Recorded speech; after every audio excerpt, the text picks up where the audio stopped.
Our first story is from r/unresolved mysteries: On October 31st, 1953, 60-year-old Myrtle Morgan was chatting on the phone in her Chattanooga, Tennessee home when an unfamiliar sound caused the conversation to come to an abrupt halt.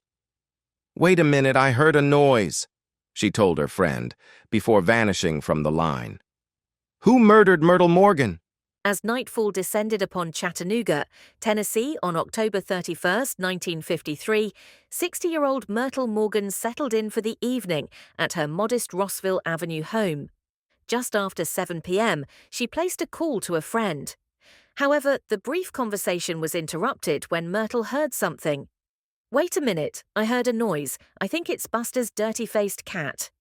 Buster was the nickname given to Myrtle's son-in-law, 21-year-old Price Stevens, who, along with Myrtle's daughter Norma, occupied 2 rooms on the second floor of the home. Myrtle also had a 21-year-old son, Jarvis, who no longer resided with Myrtle, but had recently returned to Chattanooga on military leave. To her knowledge, Norma and Jarvis had taken Price's younger sister, 9-year-old Betty Stevens, and Betty's 13-year-old friend Carolyn roller skating, and were not due to arrive home until later that evening. Price was absent as well, having chosen to not go with the group and instead eat dinner at a nearby diner with a neighbor. Setting down the receiver to investigate the disturbance, Myrtle vanished from the line. As the minutes ticked by and when her friend's increasingly frantic yells into the receiver went unanswered, Myrtle's friend instructed her daughter to listen for any sound from Myrtle's end while she sought a neighbor's phone to alert the authorities. But suddenly, the line at Myrtle's residence went dead. Chattanooga police received the call from Myrtle's friend at approximately 7:22 p.m. She recounted the unsettling sequence of events, adding the only noise she heard after Myrtle stepped away was the sound of a creaking door before the ensuing silence. Fearing the worst, the friend requested a welfare check be conducted at once. As a convergence of police vehicles descended upon Myrtle's residence, Price returned from his meal. After law enforcement explained the reason for their visit, Price and the neighbor attempted to breach the front door, only to find it secured from within by a sliding lock. Price ultimately gained access through an unlatched front window and stepped inside.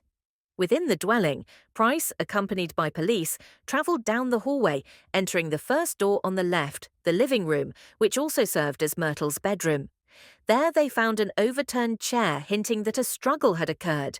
Next to the chair, the telephone was found resting in its cradle, emitting a constant ring. Price answered, the anxious voice of Myrtle's friend on the other end demanding to know if she was safe. Price offered only his ignorance and the necessity to search the house before hanging up. The group proceeded further down the hallway into the second door on the left, the kitchen. It was there they found Myrtle's body. Myrtle lay face up, her body concealed beneath a quilt, on the kitchen floor. Her dress and underclothing were torn and in disarray. However, no evidence of sexual assault was found. Myrtle had a shattered nose, fractured facial and orbital bones, a broken jaw, and a fracture at the base of her skull that had caused a brain hemorrhage. An unusual injury was also found, a hole approximately the size of a .32 caliber bullet through Myrtle's gums and upper jaw. The wound was initially believed to be a gunshot. The autopsy, however, would show no presence of an exit wound, and an X-ray showed no bullet lodged internally. It was theorized that after a savage blow to the face with a flat blunt instrument, Myrtle had fallen, the impact of her head against the floor causing a fatal brain hemorrhage.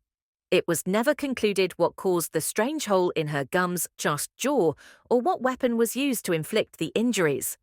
Her time of death was placed between 7:17 and 7:25 p.m. Investigators surmised that Myrtle's killer likely entered after her family's departure through the unlocked front door, securing the sliding lock upon entry, the noise Myrtle had overheard. When she investigated, the assailant pursued her down the hallway into the kitchen. After carrying out the attack on Myrtle, the killer escaped through a broken rear window. Unfortunately, the crime scene's integrity was severely compromised. Inexperienced officers struggled to contain the large Halloween crowds while awaiting senior personnel to arrive. Within 30 minutes of finding Myrtle's body, more than 100 curious onlookers had shuffled through to get a glimpse at the carnage inside the home, obliterating possible evidence left behind by her killer. A ransacked dresser was found in the living bedroom, however it was impossible to determine what, if anything, had been taken. At the time of her death, Myrtle was married to George Morgan, though he no longer resided in the home.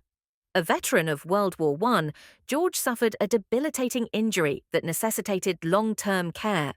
For more than a decade, he lived as a patient at the Murfreesboro Veterans Hospital. Myrtle, not employed, subsisted on the modest disability payments her husband received from the military. Family, friends, and neighbors of Myrtle's were questioned by police, but unfortunately no one could provide any insight into a possible motive or suspect behind her violent slaying. Known prowlers were also interrogated, but no arrests were ever made. Myrtle was laid to rest in Chattanooga's Greenwood Cemetery. Her husband, George, passed away in 1972. Both of her children, Norma and Jarvis, have also since passed. The murder of Myrtle Morgan remains unsolved. OMG OP, this case is absolutely chilling. The fact that Myrtle just vanished mid-conversation is already creepy enough, but then the whole mystery of the bizarre injuries and the chaotic crime scene? It's like something straight out of a thriller. And to think it's still unsolved all these years later is just mind-blowing. Who could have done it and why? So many unanswered questions. Our next story is from r/unresolved mysteries:missing. In Utah, Lark Montague missing 55-year-old grandmother went missing with her husband's truck. Lark Montague had been married to her husband Dennis Montague for 23 years by the time 2007 rolled around. She was 55 years old. The couple had one daughter together named Brittany, who was a young adult in 2007. It appears they also had a son who passed away in 2008 after his mother's disappearance. As usual, a lot of the sources I read and those I link below contradict in some minor details, but for the most part they seem to agree that Lark had primary custody of her 3 grandchildren at this time. Her daughter Brittany paid child support and seemed to have visitation, though I also saw it worded in a way, different source, that basically Brittany worked and Lark was the babysitter for her grandchildren quite often and was paid for the babysitting. I truly do not know the actual dynamic of this, but one of the reasons repeatedly mentioned why Lark would not have left of her own accord seems to stem from the fact she did have custody of her 3 grandchildren.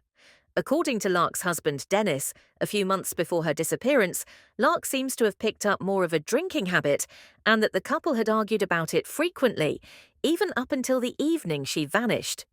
On the evening of September 21st, 2007, Dennis had taken his prescribed Ambien and was relaxing to go to sleep. He seemed to have noticed Lark pacing in the hallway before he went to sleep, and he stated that she waited for him to pass out and then quietly slipped out and left the home. She took Dennis's silver 2002 Chevrolet Trailblazer with the Utah license plate 215LTE. Lark then drove over to a neighbor's home where they drank together. This neighbor was listed as both a friend and a neighbor. This friend-neighbor was a male, but he was not named in any of the sources that I saw, yet he is mentioned in all the sources. He may be the last credible sighting of Lark that evening. According to the neighbor, Lark left his house intoxicated, and he followed her in his vehicle to her home. This was reportedly on September 22nd, 2007, sometime between 2:30 and 3 a.m. that morning. The neighbor reportedly sees Lark pull into her driveway, and as he leaves, he witnesses Lark backing back up out of her driveway and striking a fence in the process. Because of this and the damage to the fence, it is believed that Dennis's truck sustained damage. The damage may be a broken tail light, damage to the rear driver's door, and even possibly the whole driver's side. One of the sources states that shortly after the neighbor saw Lark leaving the home, she was possibly spotted driving past the Cypress Credit Union in downtown Manga, where she veered and swerved onto a curb and drove southbound on Highway 111.